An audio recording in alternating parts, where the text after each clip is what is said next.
Armstrong is on the moon. अस्सलामुअलैकुम 20 जुलाई 1969 Apollo 11 mission का lunar module चांद पर लैंड करता है।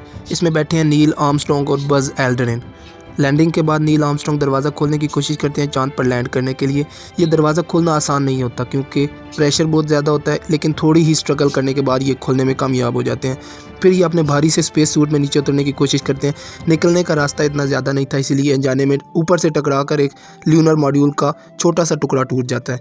इन दोनों को इसका पता नहीं चलता क्योंकि वहाँ आवाज़ तो ट्रेवल नहीं कर सकती, लेकिन ये टुकड़ा बहुत क्रूशल हिस्सा था। ये एक एसेंट इंजन आर्मिंग स्विच था। इस स्विच के बिना उनका ल्यूनर मॉड्यूल वापस से टेक ऑफ नहीं कर सकता था और ये ज़मीन पर वापस नहीं जा सकते थे। लेकिन इस बात से बेखबर नील आर्मस्ट्रॉन्ग बाहर निकलते हैं और चांद पर कदम रखते हैं। दुनिया के पहले इंसान बन जाते हैं चांद पर कदम रखने वाले। Armstrong is on the moon. Neil Armstrong, 38-year-old American, standing on the surface of the moon.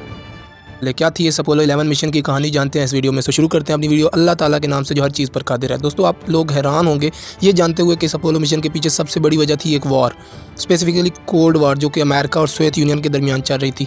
America कुछ ऐसा करना चाहता था कि वो स्पेस वाले मामले में सबसे आगे निकल जाए। इसी वजह से 20 अप्रैल 1961 को अमेरिका के प्रेसिडेंट जॉन एफ कैनेडी एक लेटर लिखते हैं वाइस प्रेसिडेंट को और पूछते हैं कि कैसे हम सोवियत यूनियन को हरा सकते हैं, स्पेस में लेबॉर्ट्री बना के या फिर कोई ट्रिप चांद के इर्द गिर्द प्लान करके, और क्या हम इसके लिए बेस्ट वर्किंग कर रहे हैं, अगर नहीं तो क्यों नहीं।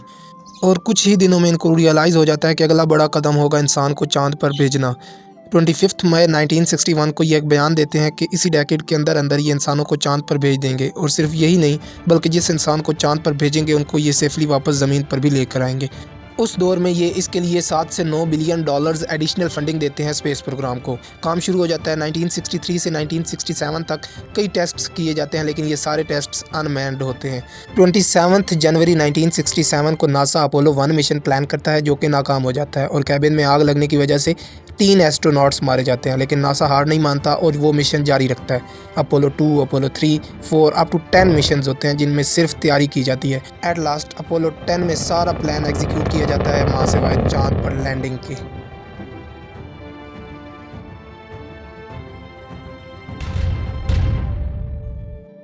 फाइनली 16 जुलाई 1969 को अपोलो 11 मिशन लॉन्च किया जाता है। इस मिशन का हिस्सा थे 3 एस्ट्रोनॉट्स, 38 साल के कमांडर नील आर्मस्ट्रॉन्ग जो इस मिशन को लीड कर रहे थे, कमांड मॉड्यूल के पायलट माइकल कूलिंग और ल्यूनर मॉड्यूल के पायलट बज़ एल्ड्रिन।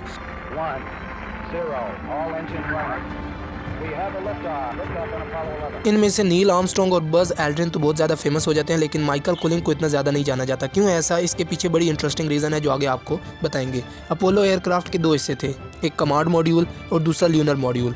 प्लान ये था कि सिर्फ ल्यूनर मॉड्यूल ही चांद पर लैंड करेगा, फिर वापस जाने के लिए ल्यूनर मॉड्यूल वापस कमांड मॉड्यूल के साथ अटैच हो जाएगा।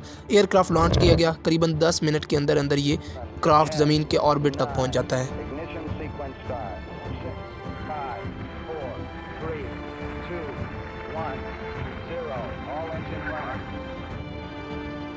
डेढ़ चक्कर ज़मीन के इर्द गिर्द लगाने के बाद इनको मिशन कंट्रोल से परमिशन मिल गई कि ट्रांस ल्यूनर इंजेक्शन कर लिया जाए, यानी क्राफ्ट को चांद की तरफ लेकर जाना शुरू कर दिया जाए।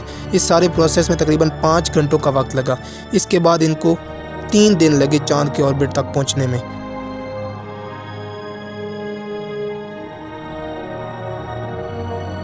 19 जुलाई 1969 अपोलो 11 स्पेसक्राफ्ट चांद के ऑर्बिट में पहुंचता है और कमांड मॉड्यूल और ल्यूनर मॉड्यूल में सेपरेट हो जाता है। कमांड मॉड्यूल में बैठे थे माइकल कूलिंग। बात ये थी कि सिर्फ ल्यूनर मॉड्यूल ही चांद पर लैंड करेगा, कमांड मॉड्यूल चांद के ऑर्बिट में बना रहेगा।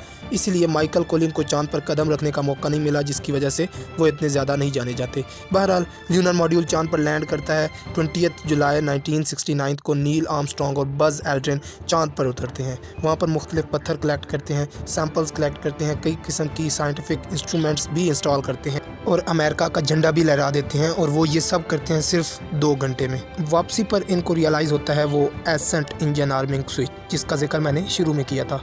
इस मुश्किल को नील आर्मस्ट्रॉन्ग ने अपने मेटल पेन से हल किया, क्योंकि स्विच भी सर्किट को ओपन और क्लोज करने के लिए इस्तेमाल होता है। नील आर्मस्ट्रॉन्ग ने अपना मेटल पेन सर्किट को क्लोज करने के लिए इस्तेमाल किया और फिर सफ़र बांधा वापसी का। ल्यूनर मॉड्यूल दोबारा कमांड मॉड्यूल से अटैच होता है और वापसी का सफ़र शुरू होता है।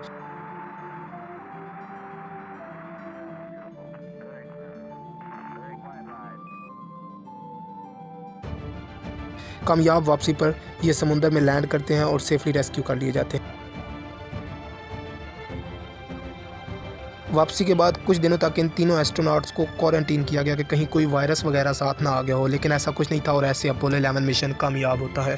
ख़ास बात ये थी इस अपोलो 11 मिशन की कि ये साथ साथ लाइव ब्रॉडकास्ट भी होता है।